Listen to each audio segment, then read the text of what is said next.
na mmekọrịta nke mmụọ nsọ na-enye dịrị unu niile.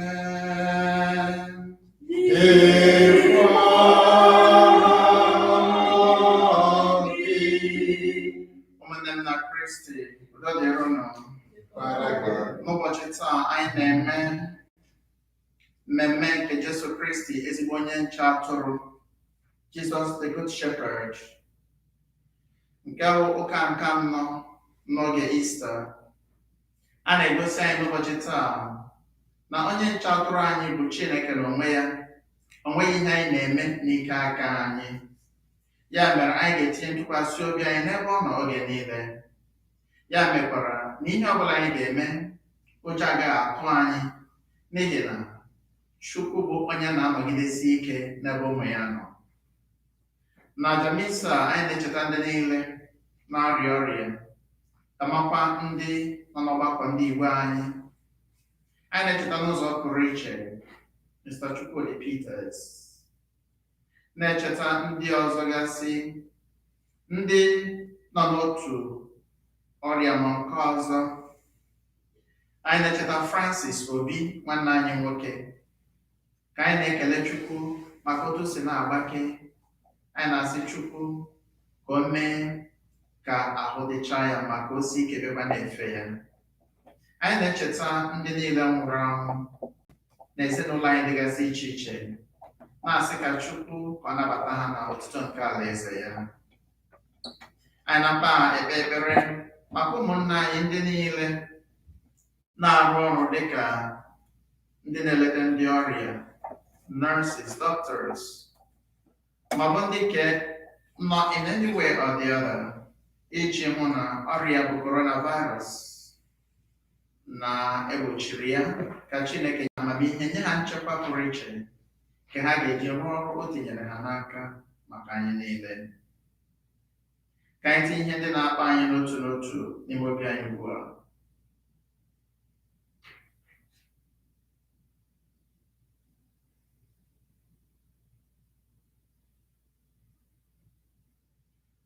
Ụmụnna, ka anyị kwado onwe anyị nke ọma maka nnukwu emume nke Yukaristia site n'ịkpụpụta njọ anyị.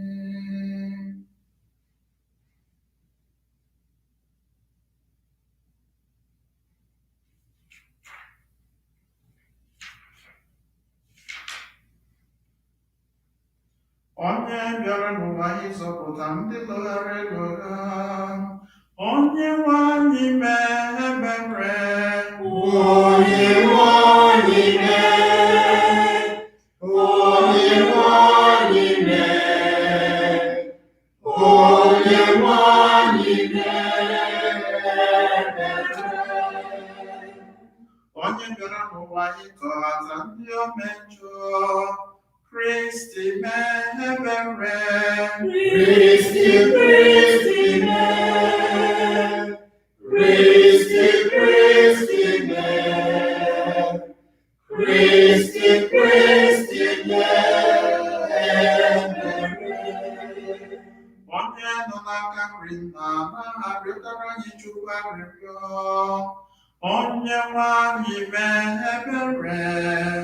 Onye nwe anyị mee, onye nwe niile, onye nwanyị na-ebere. Ka Chineke Chike niile mere anyị ebere, gbaghara anyị njọ anyị ga-duru anyị na ndụ ebe ebe.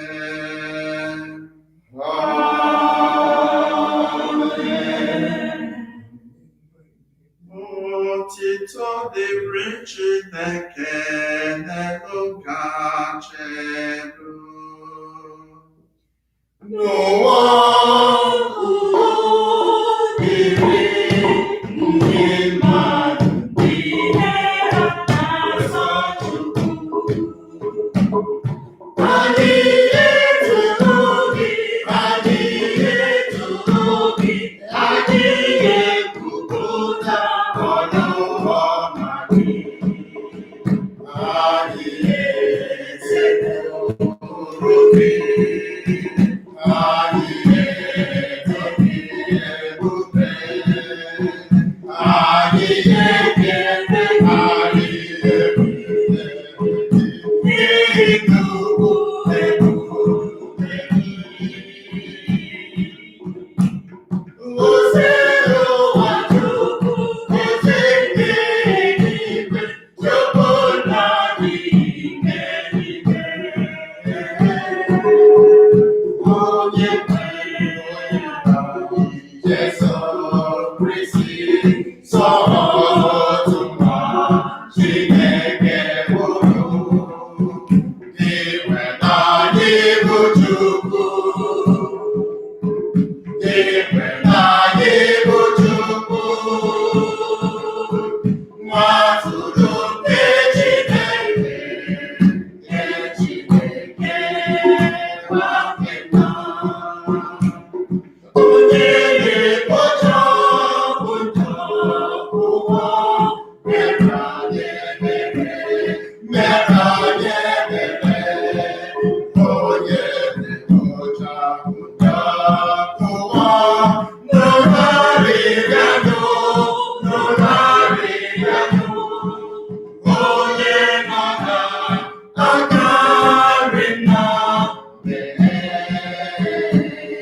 anyị ebere, n'ihi na nsọ gị dị nso. Nsọ gị bụ ndị nwere, nsọ gị onye Jesu Kristi, kachasị elu, ebe dị nsọ, ebube Chukwu Nna. Amen. Ka anyị rịọ arịrịọ.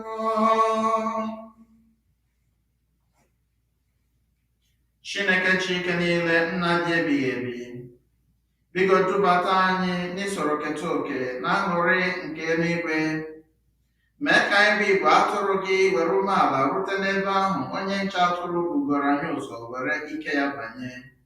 Site na n'ime anyị Jesu Kristi nwa gị, onye gị na ya dị ndụ na-achị, n'ịdịkọ n'otu nke mmụọ nsọ, otu Chukwu, site n'ụwa tụ ụwa niile.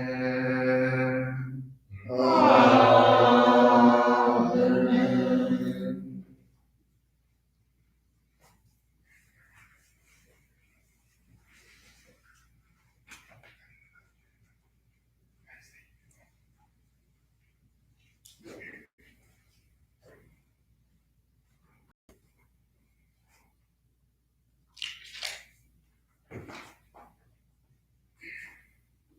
Ihe ọgụgụ e wetara n'ọrụ ndị ozi. Ma Pita guzoro ya na ụmụazụ 11 ahụ, wee welie olu ya gwa ọgbakọ ahụ okwu sị, ndị Juu ibe m, na unu niile bụ ndị bi na Jerusalem, geenụ ntị ka m kọwara unu ihe ndị a. Gekwanụ ntị n'okwu m chọrọ ikwu. Ana m eme ka ndị Izrel niile mara nke ọma na Chineke emeela Jesu onye unu kpọgidere n'obe ka ọ bụrụ onye nwe anyị na onye nzọpụta anyị. Ma mgbe ọgbakọ ahụ nụrụ nke a, ihe a wee dọọ ha na mkpụrụ obi. Ha wee sị Pita na ndị ọzọ ndị ụmụazụ, ụmụnna anyị, gịnị ka anyị ga-eme? Pita wee sị, chegharịanụ, sitekwanụ na mmehie unu tụgharịa bịakwute Chineke, ka emee unu mmiri chukwu n'aha Jesu Kristi. Chineke ga-agbagharakwa unu mmehie unu niile. Unu ga-anatakwa onyinye a bụ Mmụọ Nsọ, n'ihi na ọ bụ unu na ụmụ unu na ndị niile n'ebe ndị anya n'ihi na ọ bụ unu na ụmụ unu na ndị niile nọ ebe dị anya ka nkwa ahụ dịrị, bụ ndị niile Onyenwe anyị bụ Chineke anyị akpọtara onwe ya. Pita jikwa ogologo okwuchukwu gbasie ọgbakọ ahụ ike, na-arịọkwa ha sị, zọpụtanụ onwe unu n'ahụhụ ga-adịgide ọgbọ nke agbagọrọ agbagọ. Ọtụtụ mmadụ ndị nụrụ okwu a wee kwere na Kristi, wee mee ha mmiri chukwu. N'ụbọchị ahụ, Chineke tụkwasịrị ha niile ruru 3,000. Okwu nke Sabụwa.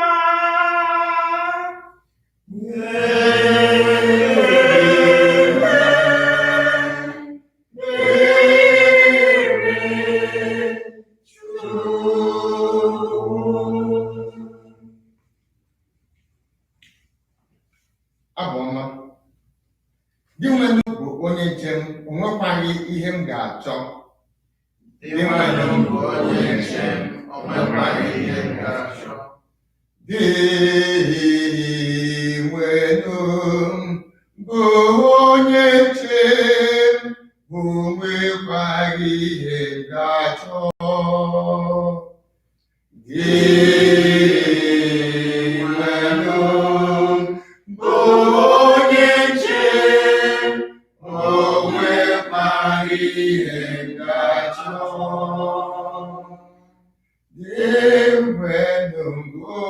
njem, o nwekwaghị ihe m ga-achọ. Di ebe ahịhịa ndụ juru eju ka ọ na-enye m ezumike. Ọ na-eduga m n'akụkụ mmiri ka m zuru ike, ka m were kutekwa ume.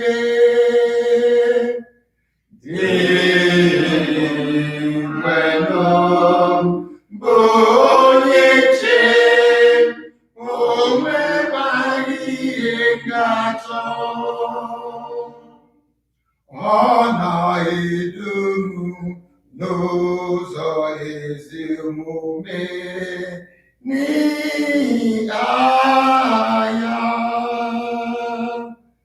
Ọ bụrụgodu na m na-aga na ndagwurugwu ọchịchịrị, agaghị m atụ egwu ihe ọjọọ ọbụla, n'ihi na iji mkpara na ngụ gị nọnyere m.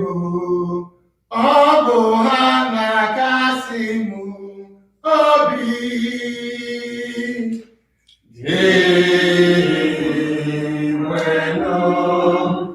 Onye nche, o nwekwaghị ihe ga-achọ. Iji agaghị kwadoro m oriri nke m ga-eri n'iru ndị iro m. Iji aka gị tee m ude isi, iko m ejula n'ọnụ. Enwenụ bụ onye nche, o nwekwaghị ihe na-achọ. Ịdị mma na obiọma ga na-agbaso ụbọchị niile nke ndụ m. Aga m ebi n'ụlọ nke Onyenwe anyị ebighị ebi, ebighị ebi. Enwenụ bụ onye nche, o nwekwaghị ihe m ga-achọ.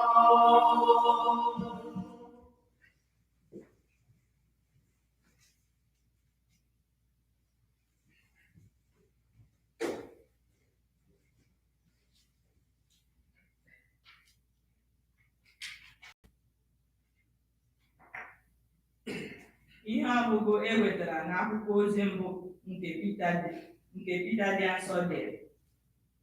Unu maara na o nweghị otito unu ga-enwe n'ihi na unu ji ndidi anagide ahụhụ nke a na-enye unu n'ihi ihe ọjọọ unu mere. Ma ọ bụrụ na unu na-anagide ahụhụ nke a na-enye unu n'ihi na ihe ọma unu na-eme, unu ga-enwetakwa ngọzi n'aka Chineke. Ọ bụ ime ihe ndị a otu a ka Chineke ji kpọọ unu, n'ihi na Kraịst tara ahụhụ n'ihi unu, wee hapụrụ unu ihe ịma atụ nke a unu ga na-eso. O meghị ihe ọjọọ ọbụla, ọ dịghịkwa mgbe ọbụla okwu ụgha si n'ọnụ ya pụta.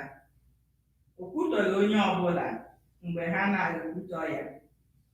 Ọ baghị mba ọbụla mgbe ha na-ata ya ahụhụ, kama naanị ihe o mere bụ iwere ihe niile nyefee n'aka Chineke, onye na-ekpe ikpe ziri ezi. Dịka ihe eji achụ àjà, ya onwe ya bụrụ mmehie niile anyị mere n'ahụ ya ruo n'elu obe. O mere nke a ka anyị wee nwụọ n'ebe mmehie dị, bịakwa na-adị ndụ nke ezi omume. E sitekwara na apa ọnya dị ya n'ahụ gwọọ unu. Na mbụ unu dị ka ụmụ atụrụ na-awagharị na-achọ ụzọ, ma ugbu a emeela ka unu laghachikwute onye na-azụ unu dịka atụrụ na onye na-echebe mkpụrụ obi unu. Okwu nke ose n'ụwa.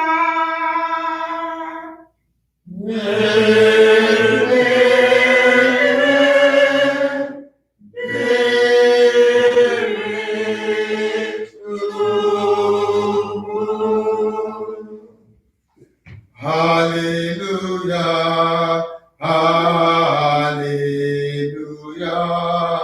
hallelujah, hallelujah, hallelujah, hallelujah. Onye gbanye kwuru sị, abụ m ezigbo onye jadoro, amara m atụrụ m, makwara m. Hallelujah, hallelujah, hallelujah.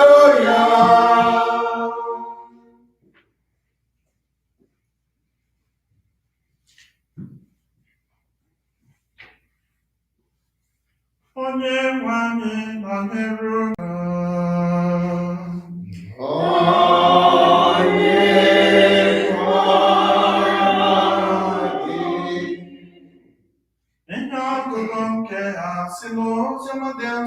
nke Jọn dere. Otito dịrị gị, dị nwenụ anyị. Yesu kwuru sị, eziokwu ka m na-agwa unu, onye ọbụla nke na-esighị n'ọnụ ụzọ banye n'ogige atụrụ, nke na-esi n'ebe ọzọ ụzọ na-adịghị arịba, bụ onye ohi na onye na-apụnarị mmadụ ihe n'ike. Ma onye na-esi n'ọnụ ụzọ abanye bụ onye ọzụzụ atụrụ. Onye na-eche ọnụ ụzọ ogige atụrụ na-emeghere ya ụzọ. Atụrụ ya maara olu ya, ọ na-akpọkwa atụrụ ya aha, wee na-edupụ ha. Oge ọbụla ọ chịpụrụ atụrụ ya, ọ na-aga n'ihu ha, ha na-eso ya n'azụ n'ihi na ha maara olu ya. Ma ha agaghị eso onye ọbịa, kama ha ga-agbara ya ọsọ n'ihi na ha amaghị olu ya. Ilu a ka Jesu tụrụ ha, ma ha aghọtaghị ihe ọ na-agwa ha. Jesu wee gwa ha ọzọ sị, n'ekwu na eziokwu, mụ onwe m bụ ọnụ ụzọ nke ogige atụrụ. Ndị niile buru m ụzọ bịa bụ ndị ohi na ndị na-apụnarị mmadụ ihe n'ike. N'ihi nke a, atụrụ aṅaghịkwa ha ntị. Mụ onwe m bụ ọnụ ụzọ ahụ. Ọ bụrụ na onye ọbụla esi na m baa, a ga-azọpụta ya. Ọ ga na-apụ, na-abatakwa, na-achọtakwa nri ọ ga-eri. Onye ohi na-abịa naanị ka o wee zuo ohi, gbuo mmadụ, lakwa ihe n'iyi. Ma mụ onwe m bịara ka ha wee nwee ndụ, nwekwa ya n'uju. Oziọma nke Onyenwe anyị.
Ọtụtụ dịrị Jesu.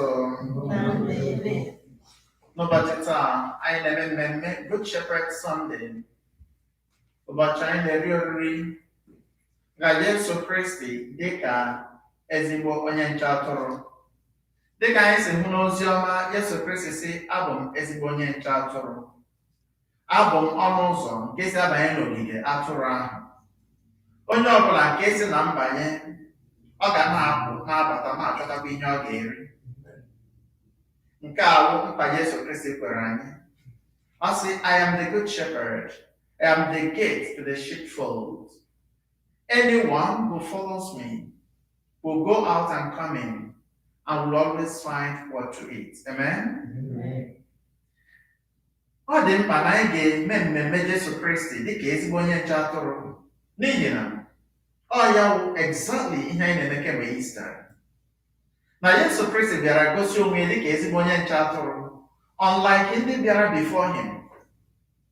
Ndị nke bịaranụ chọọ uru nke onwe ha, mana Jesu Kristi abịa dịka ezigbo onye nche atụrụ, ya enye ndụ ya maka atụrụ ya. Amen. Ọ ya bụ ihe anyị mere na Easter. N'ihi na John chapter 13 verse 1, as he loved them to the end. Ọ hụrụ ha n'anya ruo n'isi. Christ had no reservation in his love. O nyere anyị the full love o nwere, the love of God. Mgbe mmadụ were ndụ ya nye maka ndị enyi ya, o nweghịzi ihe ọzọ o fọrọ. And that is why Jesus is the highest gift of the Father. O nyere anyị n'ụwa iji gosi anyị na ọ bụ ezigbo onye nche atụrụ. He loved us to the end. O nwere ndị ọ gara awụ, ha sị ahụrụ gị n'anya, mana ya seti ha gbafuo. Ndị ga-asị ahụrụ gị n'anya, enwe any level test, ha ga vacation. Ha chọghị ime ya mgbe ị na-ata ahụ. Imechaa, maybe ha nwee sympathy, ha send gị text, how is it going? But mgbe ọbụla ị gachara n'ihe apụta, ha bịa na it's unfortunate, ama ya mgbe ihe a na-eme, ajọsọ blọbata. Mana Kraịst onye nche atụrụ nke na onye ọ kpọrọ enyi, maọbụ onye ọ kpọrọ nwa ya, onye ọ kpọrọ atụrụ ya, banye na nsogbu, ya onwe ga-aga ịzọpụta onye ahụ. Ọ ya anyị ji wụrụ ezigbo onye nche atụrụ, dịka esi gwa anyị n'oziọma taa. Anyị gaa na John chapter 10 verse 11, ga-ahụ that the high point of igosi na ya onye ezigbo onye nche atụrụ when he laid down his life. Ihe Paul dị asọ kwuru na Philippians chapter 2 from verse 4. Mgbe even though he was in the form of God, Jesus did not count his equality with God a thing to be grasped. Yes. But he emptied himself, taking the form of a servant. He emptied himself. He didn't reserve anything. And because of this, God has highly exalted him, that at the name of Jesus, every knee must bow, in heaven and on earth and under the earth, and every tongue must confess that Jesus Christ is Lord, to the glory of God the Father. Yeah, here Paul gwara in Philippians chapter 2. Ndị gburu Yesu Kristi chere na by killing him, his flock will scatter. And actually they scattered. They scattered not to abandon what he gave them, but I gonna ask the apostles, after when the persecution started against the disciples, it was Stephen. How about him? They were preaching the good news. And that was how they fulfilled the mandate that Jesus Christ gave to them.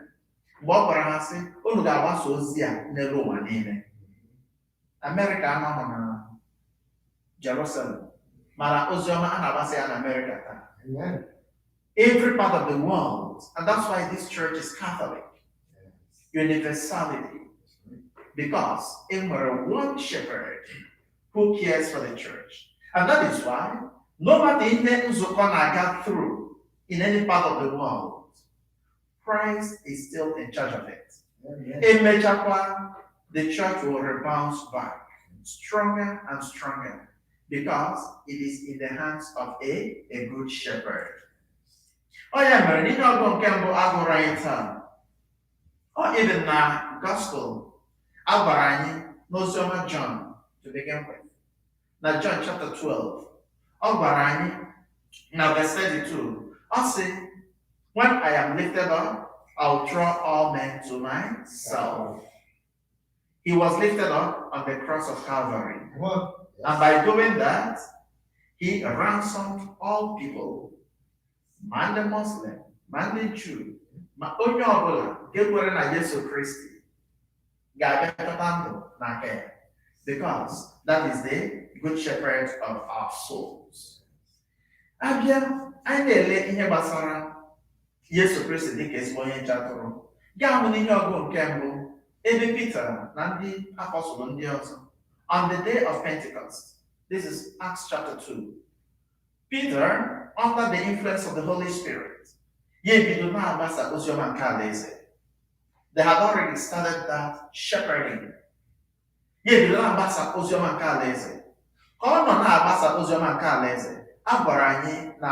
chapter 2, verse 37.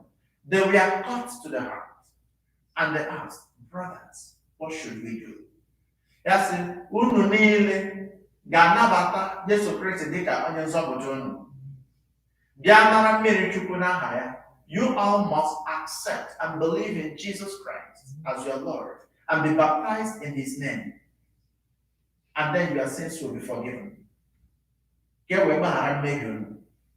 A gwara anyị n'ihe ọgụgụ ahụ, say, in one day alone, about 3,000 people were added to their number. Otu ozi Yesu Kristi ziri ụmụazụ si na-agbasa. Ndị a natara ozi a, more than 3,000 people, ha na-agagharị ebe niile ha si bịa. These were people who followed the Jews in diaspora bịa for the feast of the Passover.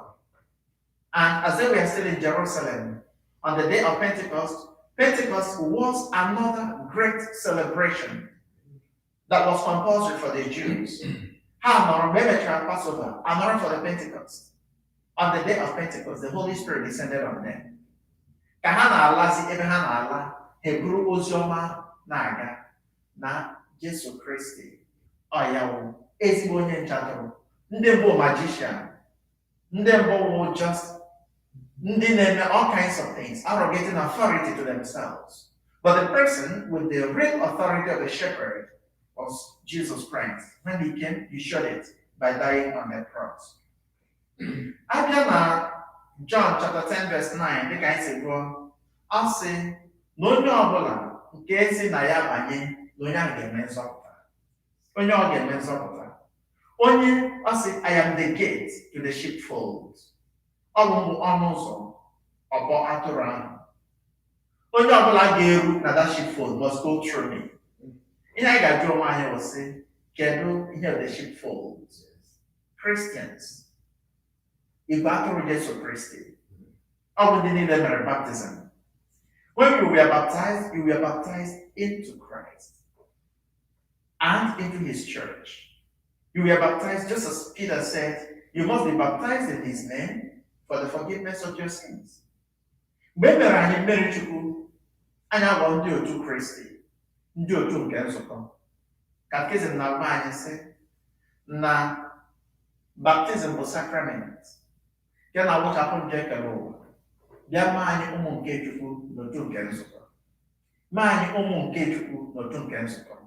Site na baptism e mere anyị n'aha Jesu Kristi, anyị aghọọ ndị otu Igbo atụrụ ya. Ya bụ onye isi anyị. That is why Paul will always tell us that Jesus is the head of the church. The church is the body of Christ. Amen. And so if the church must flourish, it must be one with its head. Because all the body is whereby. So, I said the flock will ebe iwaturu ndị ahụ. Ya bụ ndị otu Kristi gbasara n'elu ụwa niile. Ọtụtụ oge ndị mmadụ na-eche, a na-eche sị na mgbe anyị na-ekwu okwu shepherds, ọ ga-awụle, in this sense, it must be somebody in leadership position. Maybe onye father, yes, onye father of shepherd to the people under his care. The bishop is a shepherd of the flock in his diocese. The pope is a shepherd of the entire church. In fact, Pope made a mistake. A lot of people will be going, they'll take the wrong direction. Because I got seen a Pope Ebola. Some time ago, somewhere, about Gorbachev. Mikhail Gorbachev of the Soviet Union was once attending a meeting. And he was late for that meeting.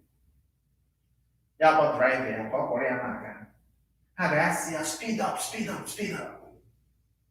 Drive Yabo, that's not having enough. That's your lot.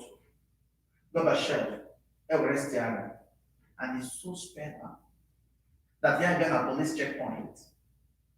Uchen, Yabafe. The police as well, you can win your cap.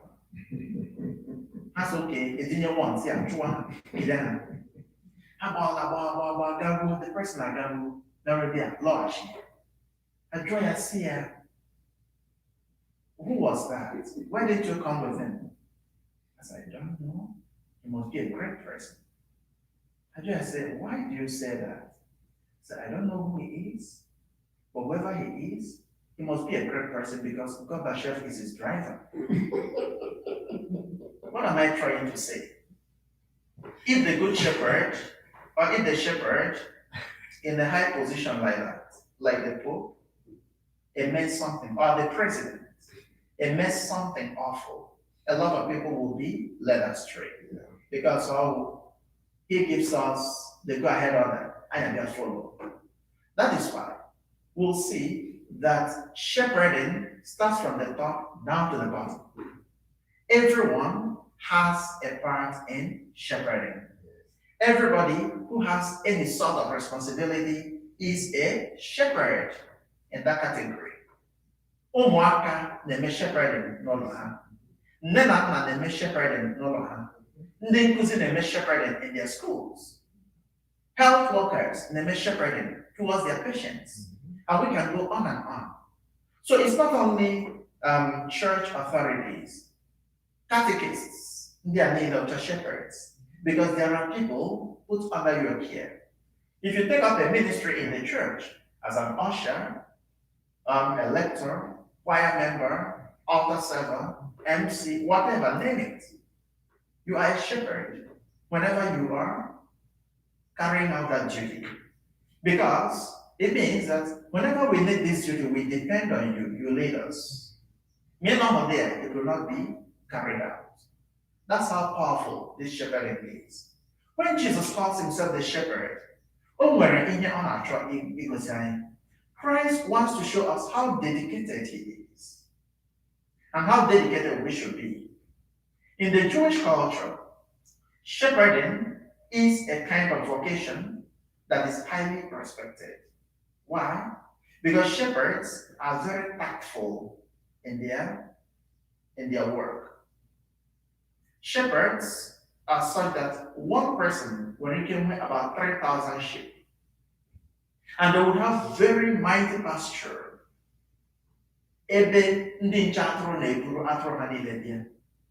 So that you come to a particular pasture, you may have about 10,000 sheep there.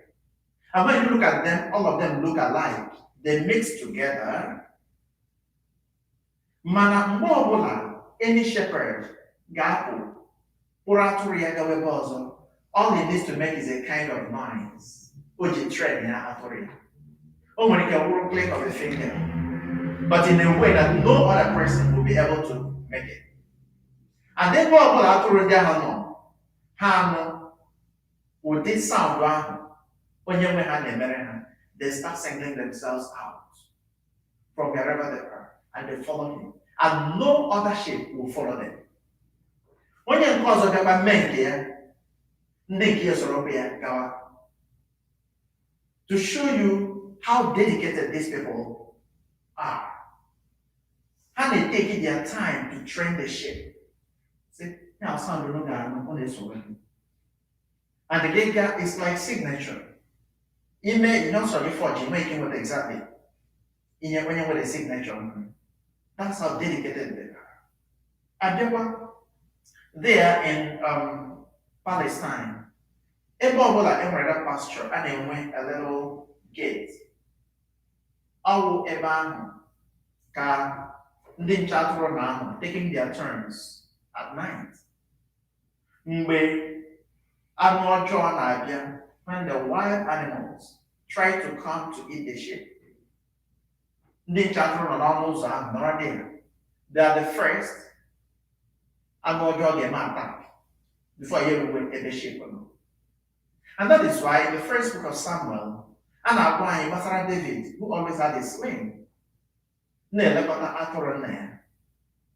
sling, the function of it is, all man, argo or anything, or Hebrews or buy to scare it away. And that is why, again, our bishops are the shepherds of our souls. And they have a symbolic staff of office as a shepherd. And the symbol or the significance of it is that ya na-edu igwe atụrụ ahụ, ya na-edu ha, onwe nke na-stray, you use that to beat it back into line. so that ha nọrọ together. Ọ ya wụ ihe mere anyị ga na-ekpere ndị isi anyị ekpere ma n'ime obodo ma na nzukọ. Ọ bụghị ha mee mistake, anyị ekwutọwa ha ka anyị na-echeta ha n'ekpere oge niile, n'ihi na ọ dịrị ha mma, ọ dịkwara anyị mma. If they make good decisions, we are the people to share it, to enjoy it. So, anyị were onwe anyị tinye n'aka Jesu, the Good Shepherd. He leads us to green pasture. That's Psalm 23. Ọ bụgodị na ị gawa danye na nsogbu, Christ, the Good Shepherd, will lift you up. I'll write at Psalm 23, verse 4. Even if I walk in the valleys of darkness, no evil would I fear. For you are there with your crook and your staff. With these you give me comfort. Iji mpara gị na ngụ gị nọdebe m, ọ bụ ha ka iji enye m nkasi obi. Ya bụ na ihe ọbụla anyị na-eme, anyị ekwekwala ka any situation mebie okwukwe anyị na Jesu Kristi dịka ezigbo onye nche atụrụ. Dịka m si kwuo na nzukọ anyị bụ ndị nche atụrụ. Ọ bụrụ, for example, anyị abịa to a congregation, ma chọọ ka parishioners love one, ka ha like ya, this is not love in fact, ka ha like ya, mbịa ma kpuchie ozi ọma ịgwa ha eziokwu, gwa ihe ndị ha ga-like enweghị, mere na otu ọ masịrị unu ha, oh, that's our power. Ma ghọọ onye nche atụrụ to them, or be leading them astray. So when we talk about the Good Shepherd, it also implies bad shepherding. When we don't do the things we should be doing, we become bad shepherds.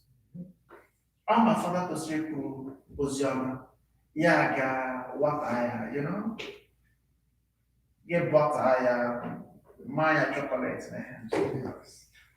Then you lead people astray. And at the end, you will answer for it. The same thing in the family. Parents are shepherds to their children. Teach the child the way he should go. And when he grows up, he'll never depart from it. Amen? Amen. We have God has given parents serious authority.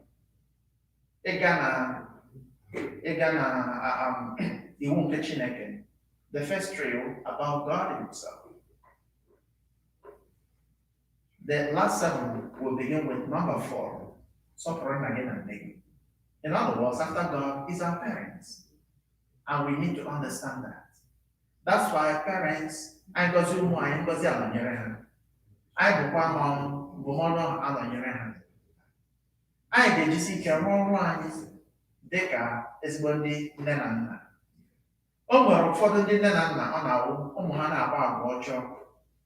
O nwee enyi gị gwara gị silekwe dụọ nwa gị ọdụ, gị na ha aghọ enemy. Ha sị gị ya mechọrọ mgbe na-azụ gị mụrụ oke gị biko. Nwa ahụ na-aga. They say it takes a community to raise a child, especially in our culture. Again, my father, a teacher, ọ nwere ihe ndị mmadụ ga-agwa ya. Ahụtara m Chidi the other day. The opinion, yes, again, my penny again. You wouldn't have to carry such a and that's what he would do. Yeah, Lord is here, bedroom, I see there again. Then he'll be the one to penalize me. It takes a community to raise a child. And then we have to be shepherds to the children. Umuaka should also be shepherds, and the little responsibilities given to them in the family. Amarika will to do the dishes, clean the room, and all that little things. Wash the clothes and all that. Everyone depends on you for that, and you must carry it out diligently, because you are carrying out your own shepherding. If you don't do that, you have to cook today. No fruit to eat. That's bad shepherding. And you're in the position of shepherding, but you carried it out in the wrong way. And the government time, like now, I know coronavirus. There could be our good shepherds by the policies they give us. We ourselves have to be good flock by obeying these directives. And even in that, we see that we are both flock and shepherds at the same time. If, for example, Asani, when you go outside, you must wear a mask. You don't care. You may be endangering the lives of other people. And that way you are a bad shepherd today. We can only do it together. We can do it together. Once you are outside, government is saying, you wear your mask. And if we do that, then this pandemic will come down. Otherwise, we may still have 2 more years to go. Here's a go 1 million, 1 point something million. Death, as of yesterday, man of 55 or 56,000. Any lockdown before the man again. So that is our own part of shepherding, which we must try to obey. Nemo wine over Jitata.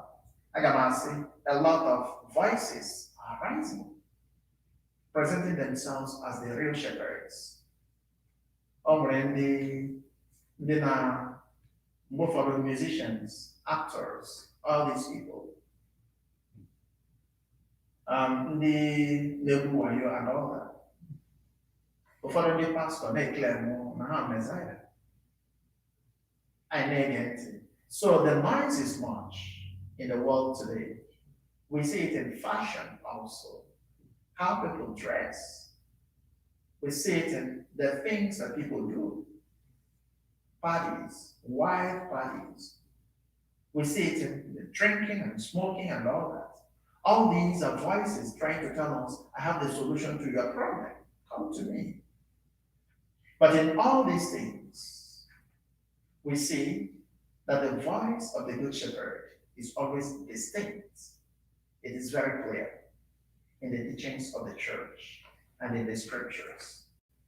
And that is why we have to listen to the church. We must listen to the teachings of the church.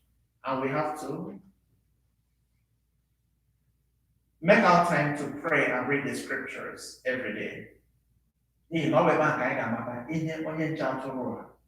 Chọrọ n'aka anyị gee ntị gbalịsi ike mejupụta ya n'omume anyị mgbe ọbụla anyị ga-ebicha n'ụwa anyị ga-esoro ya biri ebe n'ọtụtụ nke alaeze site na Kristi Onyenwe anyị.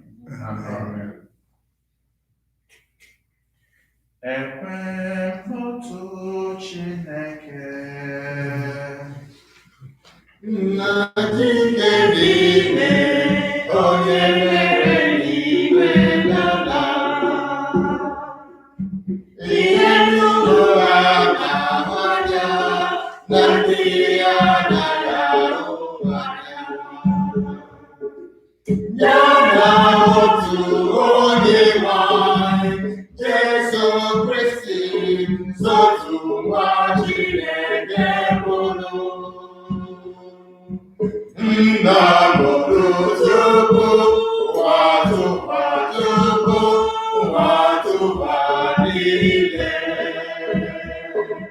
Chukwu si na Chukwu, ihe si n'ihe, ezi Chukwu si n'ezi Chukwu, abụrụ ya bụ eme ya eme, ya na nna bụ otu ihe, n'ihe adị bụrụ Chukwu. Onye si n'anya, onye si n'anya,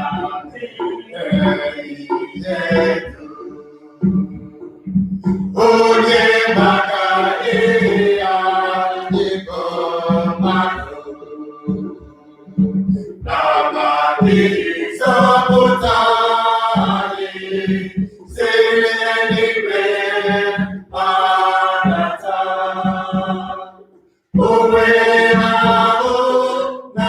Virgin Maria, singing our song. Aburu, aburu, maru. Abia ọmọ ya lómi. N'ihi anyị, n'ihi anyị. N'oge ọchịchị, battles violent, ọta ahụhụ.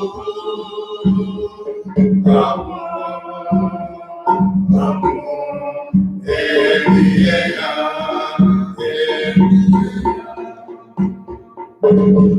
N'olitere n'ụbọchị nke atọ, ka akwụkwọ nsọ siri kwuo.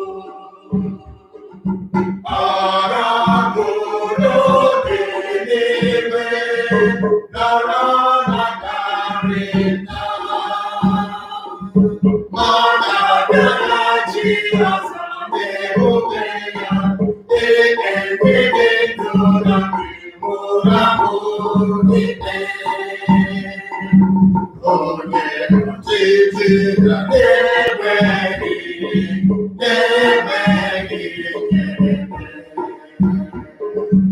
ekwe na mmụọ nsọ, onye na-enye ndụ, onye si na na-amapụta. Onye ha n'ise buru na-ezukọrọ ya na nna ya nwa. Onye si na-adịghị amụma kwuo ekwe n'otu zọpasọ.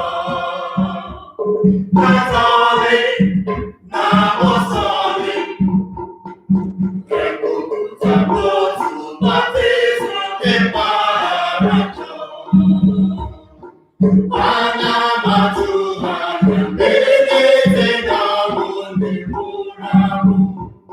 Na n'ụwa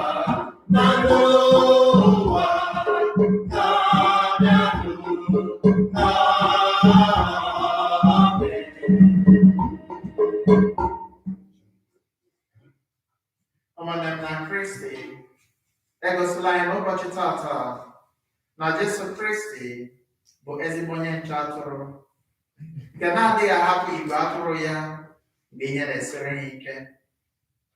Ka anyị na ekpere nke ndị kwere yọọ Jesu ezigbo onye nche atụrụ anyị maka mkpa anyị dị iche iche na mba ndị niile yọrọ ka anyị cheta ha n'ebere.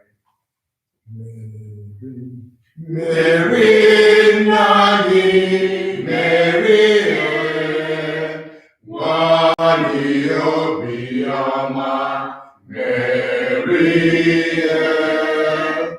were anyị nye Chukwu n'aka. Ka anyị kpee ekpere maka ndị nọ n'ụlọ ọgwụ, ndị na-arịa arịa maka ọrịa nke a na-akpọ coronavirus. Ka Chineke nna dike niile, onye pụrụ ime ihe niile, ka o were gbatara anyị ọsọ enyemaka, mee ka ọrịa wee kwụsị, ka anyị wee nwụrụkwa onwe anyị. Ka anyị rịọkwa Chineke mgbaghara, ka ọ gbaghara anyị o nwere ihe ọbụla nke anyị metere, ka o bere anyị ebere. Anyị arịọghị onye nwe anyị. Mary, nna gị, Mary, nwanyị obiọma, Mary, were anyị nye Chukwu n'aka. Ka anyị kpekwa ekpere maka ụwa niile.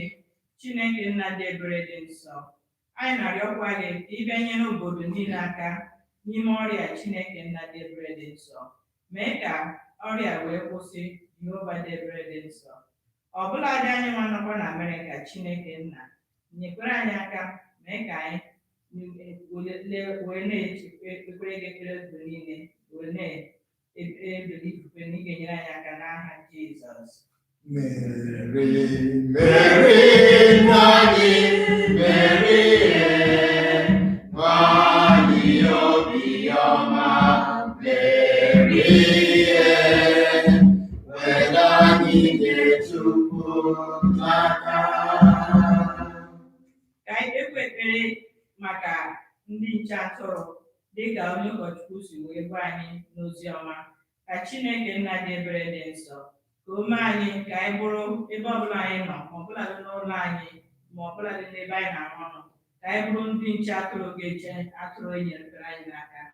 Ka Chineke nna wee kpuchite anyị, anyị arịọ gị Onyenwe anyị. Mary, Nani, Mary, Nani, Obiama, Mary, where I get to n'aka. Ka anyị kpekwa ekpere maka ndị nke na-arụ na healthcare, ndị nurses, doctors, ndị ọbụla nke na-eleta ndị ọrịa. Chineke nna dị ebere dị nsọ, ndị ọbụla nọ na front line n'ụzọ dị iche iche, ọbụladị ndị na-arụ na store. Chineke nna ka ị wee chekwaa anyị na oge a, ka anyị ghara na inweta n'ọrịa. Anyị arịọ gị Onyenwe anyị. Mary, Nani, Mary, Nani, Obiama, Mary, where anyị ga-echukwu n'aka. Ka anyị kpekwa ekpere maka ndị ụkọchukwu, ndị bishọp, ndị pastọ, ndị niile dị iche iche na anyị nwa akwụkwọ nwaanyị na ezinụlọ anyị dị iche iche. Chineke nna dị ebere dị nsọ, anyị na-arịọkwa gị ka ichekwaa anyị na ezinụlọ anyị dị iche iche, ọbụladị mgbe anyị na-apụ n'abata. Ka Chineke chekwakwa anyị ebe ọbụla nke anyị na-aga, ọbụladị n'okporo ụzọ na stọọ. Chineke nna biko nyere anyị aka ka anyị were n'oge ikpeazụ enye aha nsọgị ekele. Anyị arịọ gị Onyenwe anyị. Mary, Nani, Mary, Nani, Obiama, Mary, where anyị ga-echukwu n'aka. Ka anyị chetakwa mkpụrụ obi niile nọ na pọgatọrị, ndị ezinụlọ anyị, ndị enyi anyị, ọ bụ ndị na-enweghị onye ga-echeta ha n'ekpere, ndị na-ebe ahụ na-asụcha maka mmehie nke ha metara n'ụwa a. Ka Yesu Kristi, onye bụ ezigbo onye nche atụrụ, onye nwụrụ ọnwụ n'elu obe iji nye anyị ndụ, ka o si n'ikikere nke ọnwụ na mbilite n'ọnwụ ya sachaa ha kpọbata n'uto nke alaeze. Anyị arịọ gị Onyenwe anyị. Mary, Nani, Mary, Nani, Obiama, Mary, where anyị ga-echukwu n'aka. Ka anyị tinye ihe ndị ọzọ na-akpa anyị n'otu n'otu n'ime obi anyị ugbu a.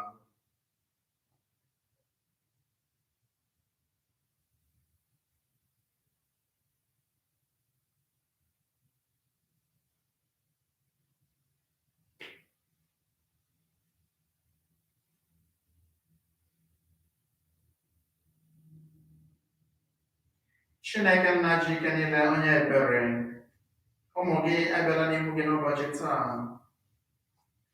Ikwere na ịbụ ezigbo onye nche atụrụ anyị. Ọ bụ gị bụ ọka aka gwa narị atụ egwu, nwanne otu onye, ọma ama amacha amacha.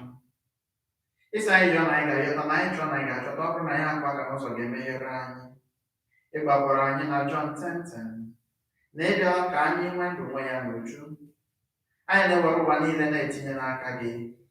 N'oge dị ugbu a, mgbe ndị mmadụ n'akụkụ ụwa dị iche iche na-ata ahụhụ maka ihe ọrịa ike a bịaranụ nke na-egbusi ndị mmadụ, anyị na-arịọ gị maka ndị niile nọ n'ụlọ ọgwụ ugbu a. Ọ bụ sọsọ maka ọrịa kama maka ọrịa ndị ọzọ. Na-asị gị ka ịgbatị aka ọgwụ ọrịa gị n'ebe ha nọ n'otu n'otu, gosi ha na ịbụ ezigbo onye nche atụrụ.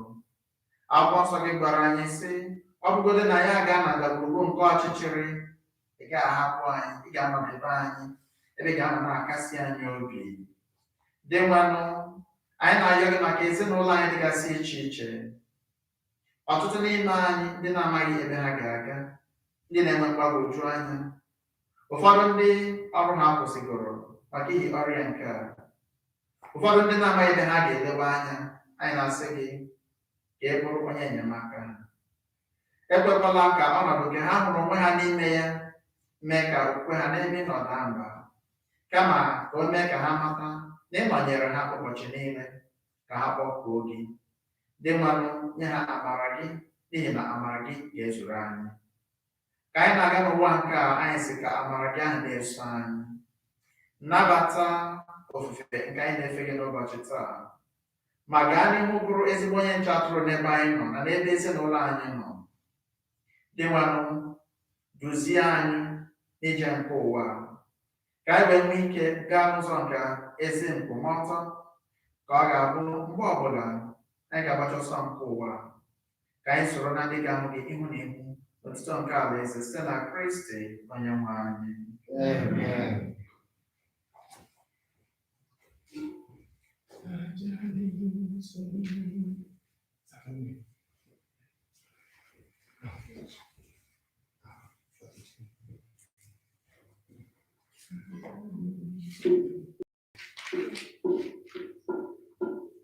Aja dị nsọ, aja dị oke ọṅụ, ụmụ Chineke na-atụrụ Chukwu.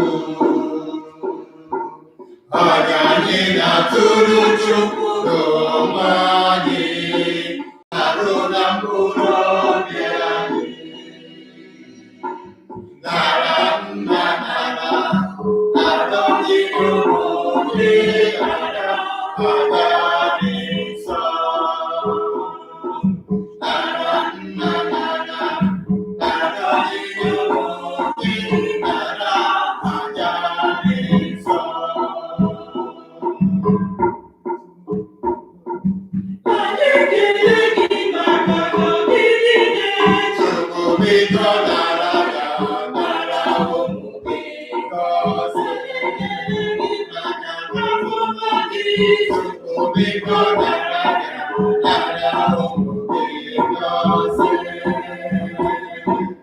Aja dị nsọ, aja dị oke ọṅụ, ụmụ Chineke na-atụrụ Chukwu. Aja anyị na-atụrụ Chukwu n'onwe anyị, na-arụ na mkpụrụ obi anyị. Nara nna nara, nara onyinye ụmụ gị nara, aja dị nsọ. Nara nna nara, nara onyinye ụmụ gị nara, aja dị nsọ.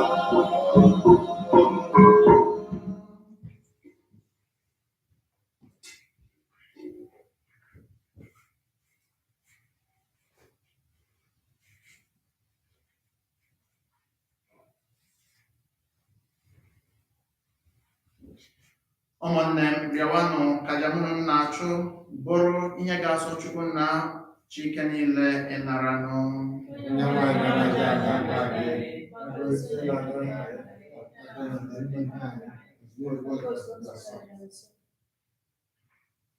Onye nwe anyị, anyị na-esite n'ihe omimi ọnwụ na mbilite n'ọnwụ Kristi na-enye gị ekele mgbe niile.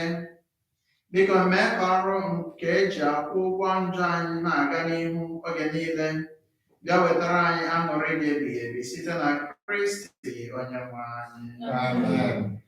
Onye nwe anyị nọnyere unu.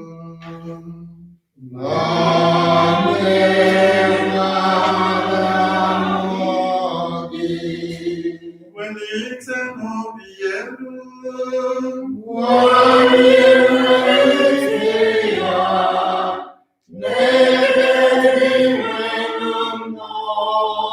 Anyị nyenụ dị mmanụ Chukwu anyị ekele. O kwesịrị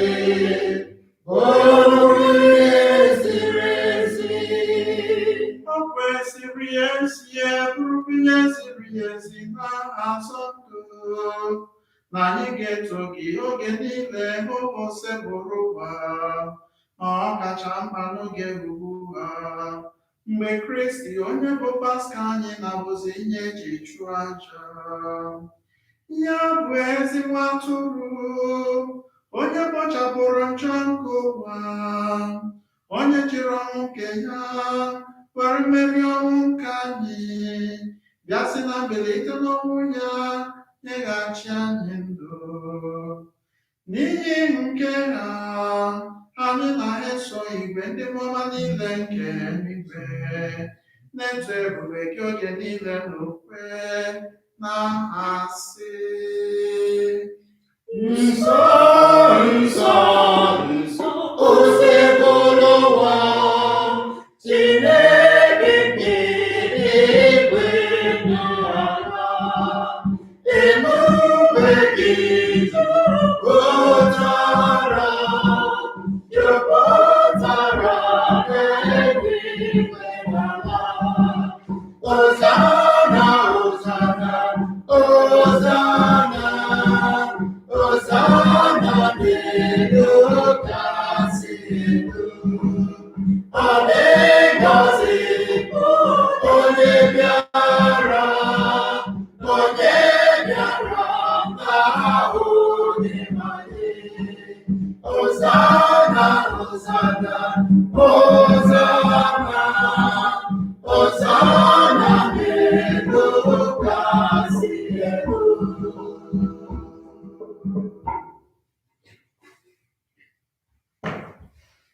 dị mmanụ ịdị nsọ n'ezie, o kwesịrị ekwesị etu ihe niile ikere si eto gị site na nwa gị dị nwe anyị Jesu Kristi, na site n'ọrụ na n'ike nke mmụọ nsọ ịdenye ihe niile ndụ na-edo ha nsọ.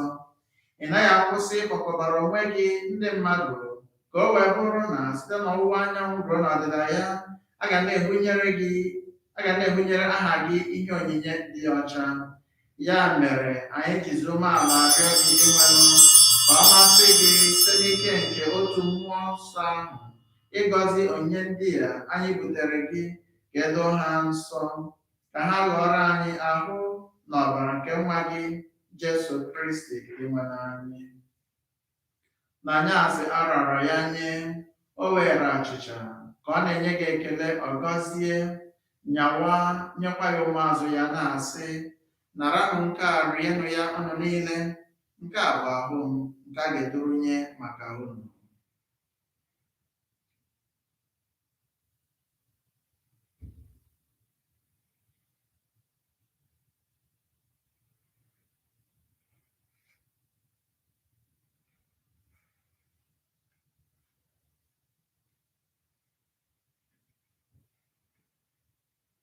Otu akwa ka o si mee mgbe e richara nri anyasị, o buru iko nsọ ka ọ na-enyekwa gị ekele, ọ gọzie ya, bunyekwa ya ụmụazụ ya na-asị, naranụ nke a ṅụọnụ ya unu niile, nke a bụ iko nsọ nke ọbara m, nke ọgbụgba ndụ ọhụrụ dị ebighị ebi. A ga-agba ya n'ihi unu na n'ihi imerime mmadụ, ka e wee gbaghara njọ ga, na-emenụ nke a na ncheta nke m.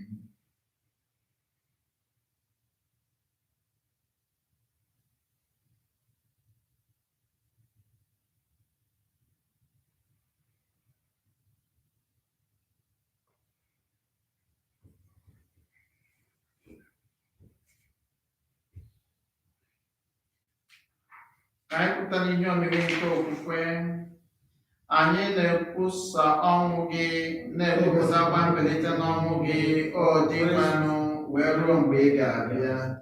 Dị mmanụ, ebe anyị na-echeta ahụhụ ọnwụ na-enye ndụ nke nwa gị ahụ, na mbilite n'ọnwụ ya dị ịtụnanya, na arụbụrụ n'eluigwe ya, ebe anyị nọkwa na-atụ anya ọbịbịa nke abụọ ya.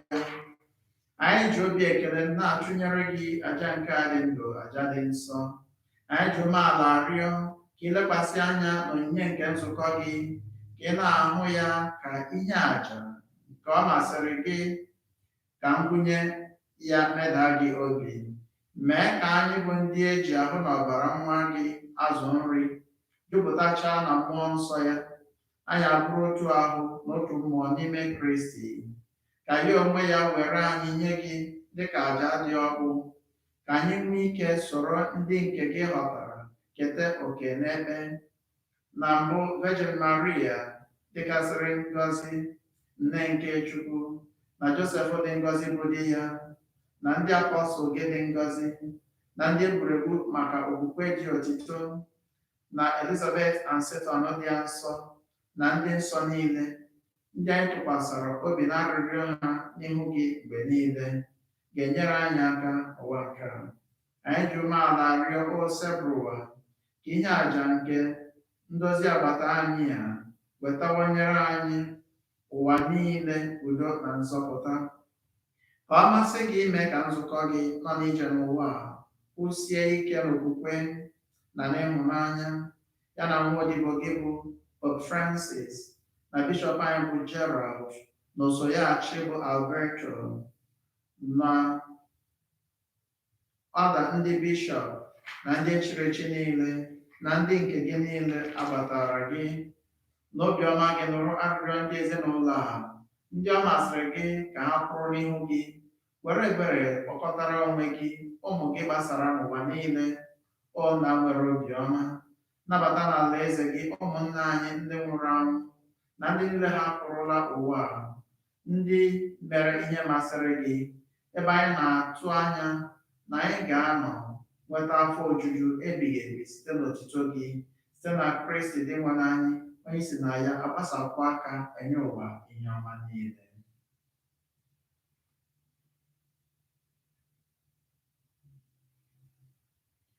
Ihe niile kere eke na-eso ya bụ Kristi, na-esikwa n'ime ya na n'aka ya, na ịdịkọ n'otu nke mmụọ nsọ, na-enye gị bụ Chukwu nna Chike niile nsọpụrụ na otuto niile site n'ụwa tụwa niile.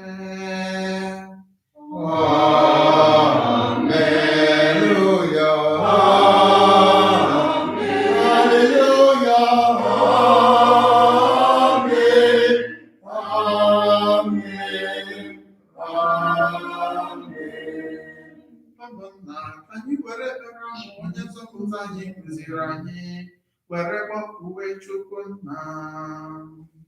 Nna anyị nọ n'eluigwe, ka otuto dịrị aha gị, ka ọchịchị gị bịa, ka uche gị n'ụwa ka esi eme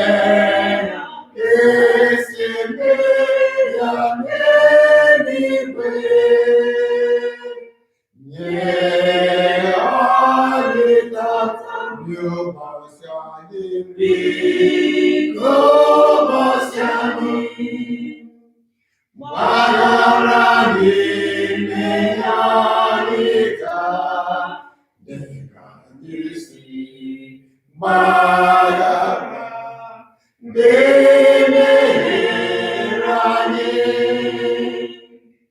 Gbaghara anyị mmehie anyị taa, dịka anyị si gbaghara ndị mehiere anyị. Ekwela ka anyị kwenye na nranye, ma zọpụta anyị n'ọdịnihu. Ekwela ka anyị kwenye na nranye, ma zọpụta anyị n'ajọ ihe. Nzọpụta anyị na-arịọ gị, osebụrụkwa n'ajọ ihe niile. Were ebere nye udo n'oge nke anyị, site n'inye aka ebere gị, ka zọpụta anyị n'ajọ oge niile. Anyị were gbalahụ nsogbu niile, were chekwube nsọ na-atụba anya maka mbịaghachi nke onye nzọpụta anyị, Yesu Kristi.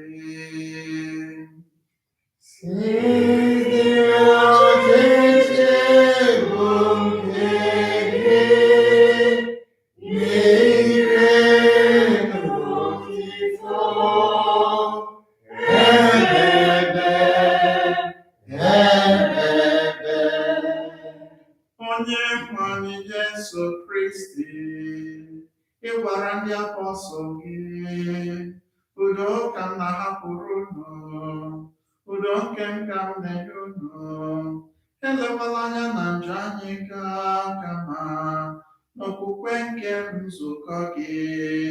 Nye gị udo n'ịdịkọ n'otu ka uche gị siri chọọ, gị bụ onye dị ndụ na-achị ebe. Amen.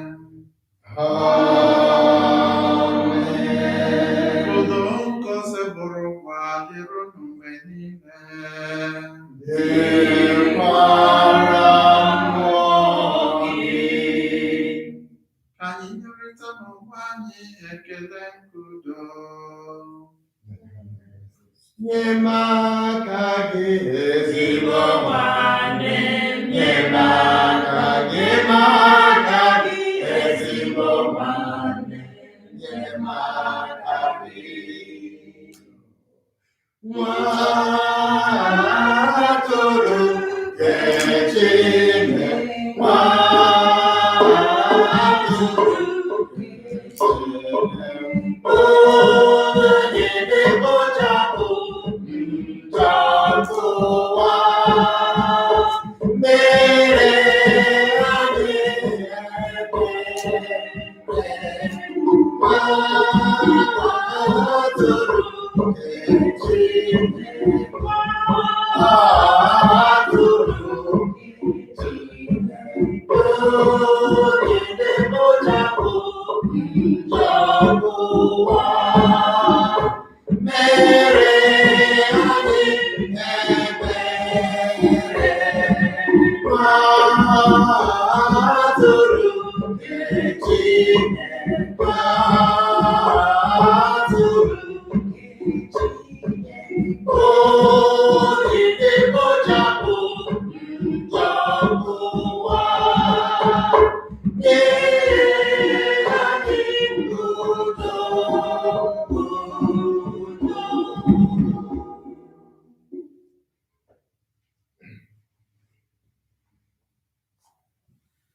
Leenụ atụrụ nke Chukwu, leenụ Jesu Kristi, ezigbo onye nche atụrụ anyị, onye na-ekpochapụ njọ nke ụwa. Anyị dị ngọzi bụ ndị a kpọrọ n'ori nke nwa atụrụ Chineke. Inwe mmadụ eze ọzọ mkpụrụ obi, azụkọ Igbo na mkpụrụ obi ga-adịrị.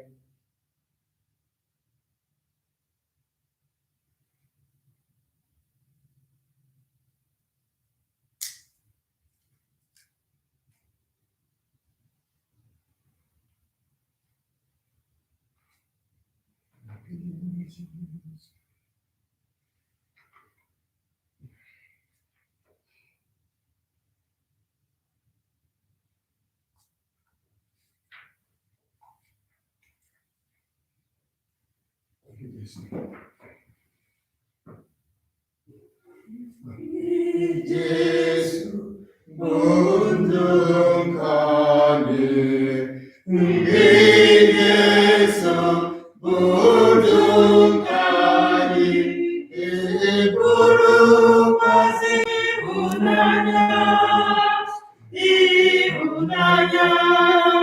nyekwazị ike nke obi, nyekwazị anyị ike nke arụ.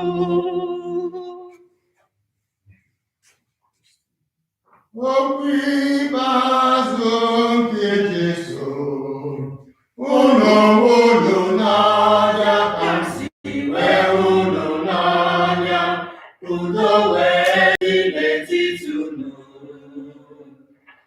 Ndị Jesu bụ ndụ nke anyị, ndị Jesu bụ ndụ nke anyị, bụrụkwazị ịhụnanya, nye anyị niile ike nke obi, nyekwazị anyị ike nke arụ.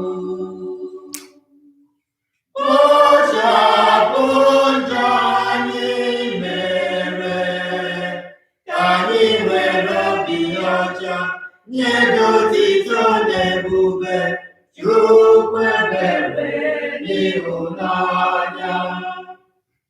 Ndị Yesu bụ ndụ nke anyị, ndị Yesu bụ ndụ nke anyị, bụrụkwazị ịhụnanya, ịhụnanya nye anyị niile ike nke obi, nyekwazị anyị ike nke arụ.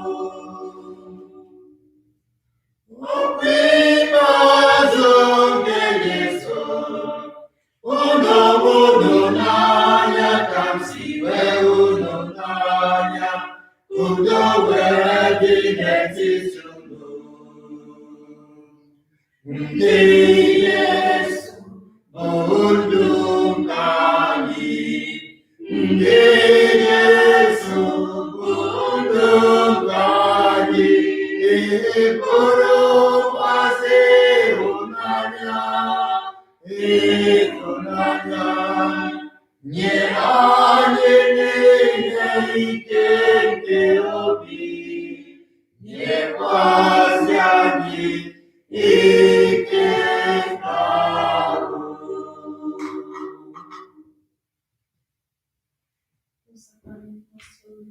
O sacrament divine, all praise and all thanksgiving be every moment thine.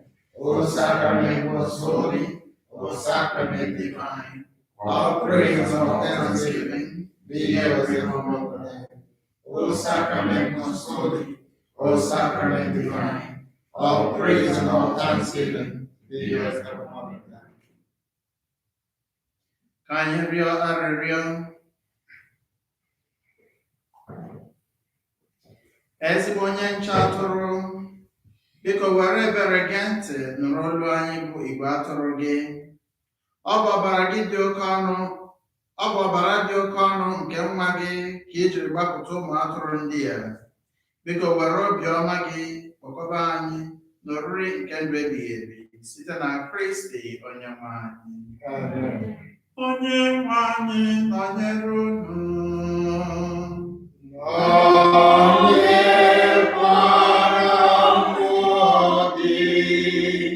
Ka Chukwu Chike niile gọzie unu, Nna na Nwa na Mmụọ Nsọ.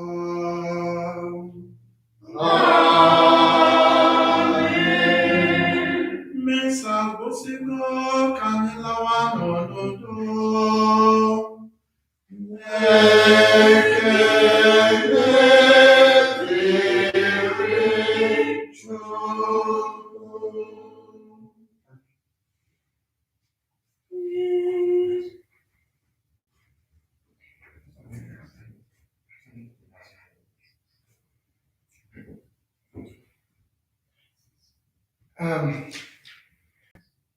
O kwesịrị ịbụ onye isi anyị bịara ebe a tata, mana etu o si na-adị ka anyị si wee kwuo na nzukọ anyị mere oge gara aga. Ọ sị ka o were ohere a, ụlọ mana tata kwesịrị ịbụ ụbọchị anyị ji eleta ndị nwunye anyị, ndị nne ụmụ anyị, and ndị nna anyị nọ ebe a. Taa bụ our Mother's Day for our women, for our community. So o butere anyị na ụmụ nwoke na anyị nwere that opportunity this year iji gosi unu ka a si fụ ndụ n'anya and ka anyị si unu si weda anyị na mmụọ. So on behalf of the men, on behalf of onye isi anyị bụ Oga Chris Onyebado and Chief Alozie Udogara, anyị na-asị ndị nwunye anyị na ndị nne anyị Happy Mother's Day. Nke a abụzi ụgwọ anyị ji unu nke afọ next year. Next year anyị akwụzi ụgwọ ụzọ na. So Chineke ga-enye anyị ndụ durukwana anyị wee rute n'afọ na-abịa. Nke ọzọ, aga ha ụkwara ohere a wee gbaa unu niile ume, unu niile kacha ndị n'ime unu na-arụ ọrụ n'ụlọ ọgwụ ma ọ na-akụzi nkụzi ma ọ na-arụ ọrụ na-agbakọ ahụ kịta. Anyị sịrị na ụnụ nọ n'ekpere anyị na anyị ga na-ekpere ụnụ ekpere andụkụ na ụmụ anyị si ekpe rozili ụnụ every night anyị na-asị Chineke ga-esi etu ha na-agọzi ụnụ nne anyị bụ mmeri siketa na-edu ụnụ na-ekpuchite ụnụ anyị ma na efe ga-adịrị ụnụ mma ọ dịrị ụnụ mma ọ ga-adịrị anyị mma n'afa nwa Chineke Jizọs Kraịst amen. And maka ifi ụnụ ukwe anyị ga-eji wee nabata agwa ukwe mmeri ukwe ndị nne. Before I go from Bernardino, Okay, chọrọ ikpe.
Okay, thank you very much. And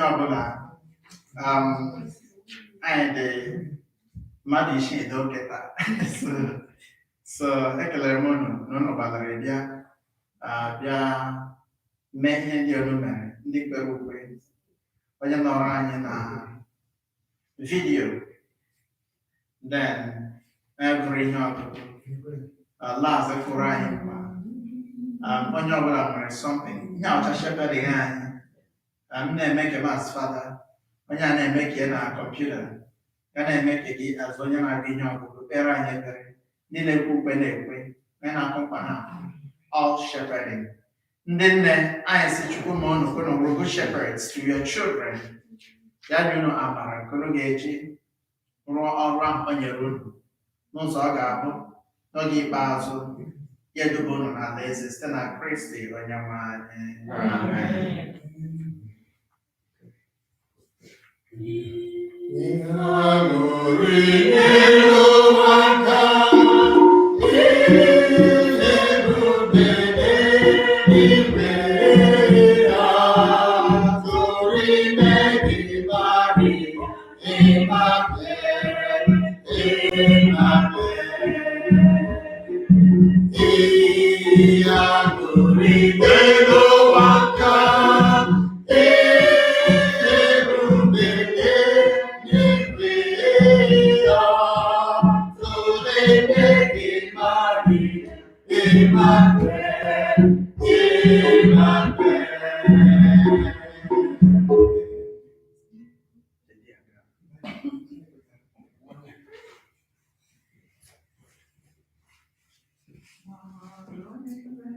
Mmadụ niile ka ikpe mara ezi mmadụ